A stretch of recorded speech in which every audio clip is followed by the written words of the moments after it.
Abuz Ligeyoinim. Ensemble avec notre prière, donnons de la tzedaka, et particulièrement ces jours-ci. Nous venons de commencer les 3 semaines, hier avec le jeûne des Shiva Asar B'Tammuz. Et nous espérons que le prochain jeûne ne sera plus le jeûne de Tisha B'Av, mais sera la fête de Tisha B'Av. Donc nous sommes dans cette période qu'on appelle les 3 semaines de deuil. Eh bien, il y a 2 manières comment on peut, en bon franglais, dealer avec le deuil.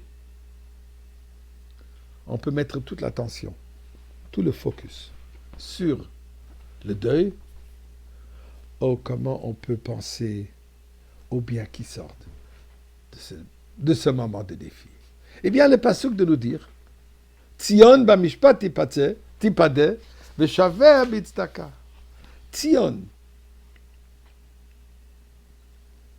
sera délivré avec justice, v'shaveh, et les otages b'tzedaka, en donnant tzedaka. Donc nous avons donné de la tzedaka, et c'est conseillable que ces jours-ci de donner plus de tzedaka que d'habitude.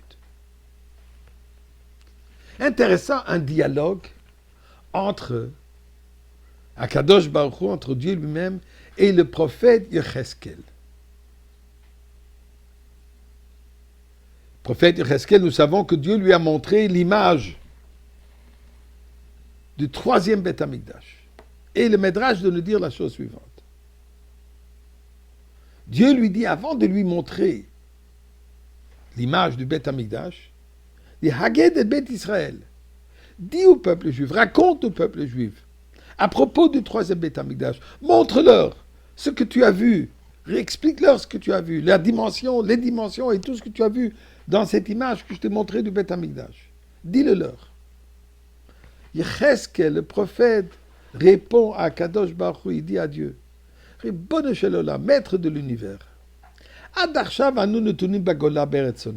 nous nous trouvons présentement dans l'exil, le pays de nos ennemis. On est des otages. Vata omerli lelech oladi à l'Israël tsurat habayit. Et tu me dis d'aller leur montrer l'image du 3e Beth Amikdash. V'chi yecholin hen la'asot. Est-ce qu'ils sont capables de le faire? Explication simple, est-ce qu'ils sont capables de le construire? Notre explication, est-ce qu'ils sont capables que pendant ce moment de difficulté, pendant ce moment d'exil, est-ce qu'on est capable d'imaginer, de voir le 3e Beth Amikdash? Il dit, donne-leur l'opportunité qu'ils sortent de l'exil. Mais là, je leur dirai, écoutez, guys, vrai, temps de construire. Donc, il reste qu'elle part d'une perspective d'exil. Et dit, pendant qu'on se trouve en exil, comment est-ce qu'on peut exiger? Comment est-ce qu'on peut même demander aux otages de penser à la liberté? De voir, pas seulement penser, pas seulement prier pour la liberté, mais de le voir, de le vivre. Dis à Kadosh Baruch Hu,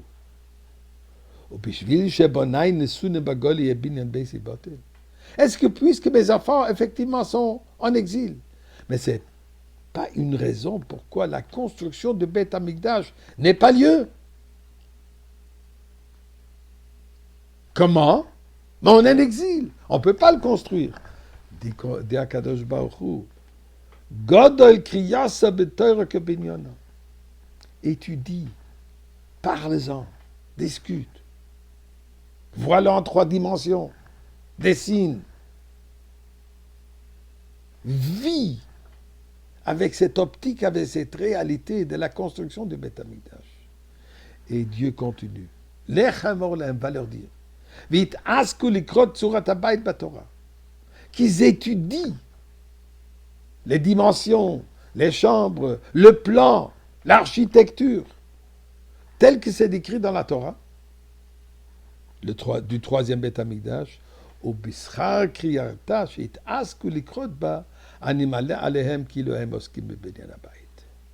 Et comme mérite du fait qu'ils étudient, je vais le considérer tels qu'ils le construisent. Dit le Rebbe, ce n'est pas seulement une considération comme si c'est une réalité. En étudiant, on le construit. Donc Dieu dit à Yecheskel, malgré le fait qu'on se trouve en exil, malgré le fait que nous avons une situation précaire, nous devons pouvoir surmonter et se voir, se positionner comme si on est déjà dans le troisième Beth Amikdash. Comme si on le voit effectivement.